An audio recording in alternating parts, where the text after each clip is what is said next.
Hello everyone, and welcome to episode 2 of our series on stoichiometry calculations.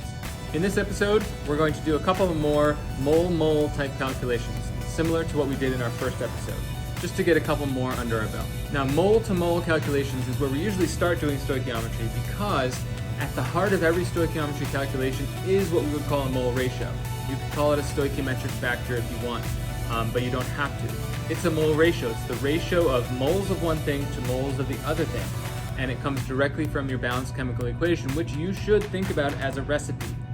In this example, we have the reaction of iron plus oxygen to make iron 3 oxide, otherwise known as rust. And if we're mixing up a batch of rust, the recipe for this reaction, 4 moles of iron plus 3 moles of oxygen make 2 moles of Fe2O3 once they've regrouped over here. The question is, how many moles of oxygen, this stuff, are needed to completely react 12 moles of iron? Notice I'm staying on this side of the arrow, and that's okay. We can pick any 2 coefficients to make any predictions we want. So, same idea as last video. We're going to start with our given amount, which is 12 moles. That's 3 significant digits. And it's also good to write the moles, the unit that you're in, plus also the chemical that you're in, because you're going to have moles.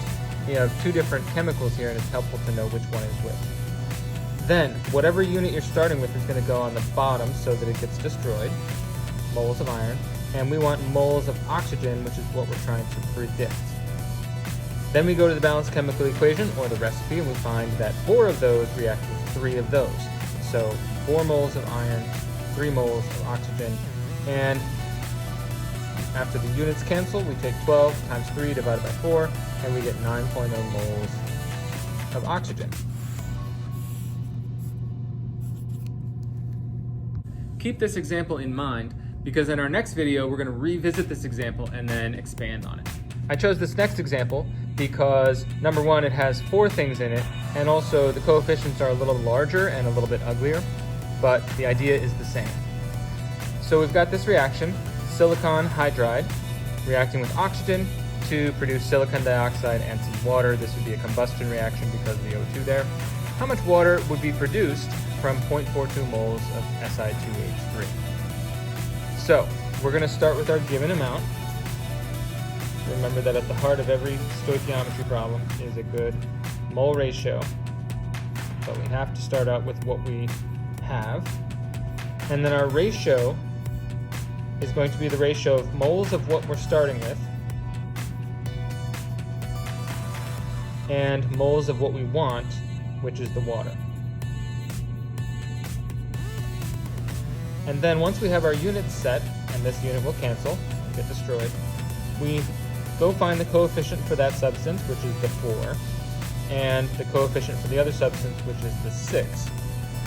And that allows us to make our prediction. And after I calculate it out, this times 6 divided by 4, I get 0.63 moles of water.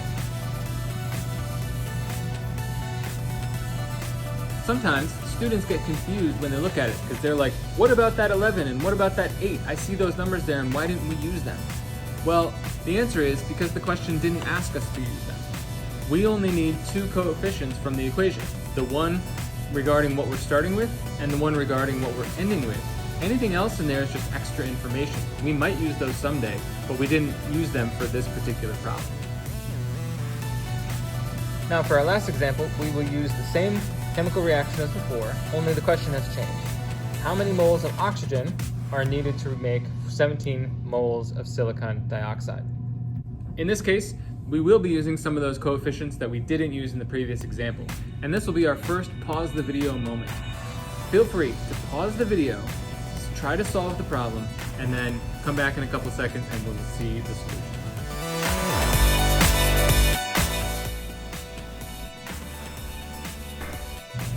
Okay, excellent job to those of you who paused the video and tried this problem. Your solution should look something like this.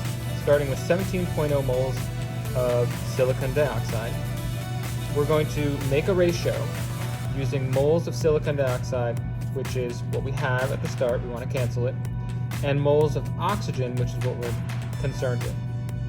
The coefficient in front of silicon dioxide is 8, The one in front of oxygen is 11. I didn't have to guess at those, they were right there. And I just have to do some math now. 17 times 11 divided by 8. And my final answer, with rounding, is 23.4 moles of oxygen. So there you have it. As long as you have your balanced chemical equation, which is your recipe, and you're able to use those coefficients to make mole ratios, you can make predictions about things in your reactions, and therefore you are a stoichiometrist. See you next time.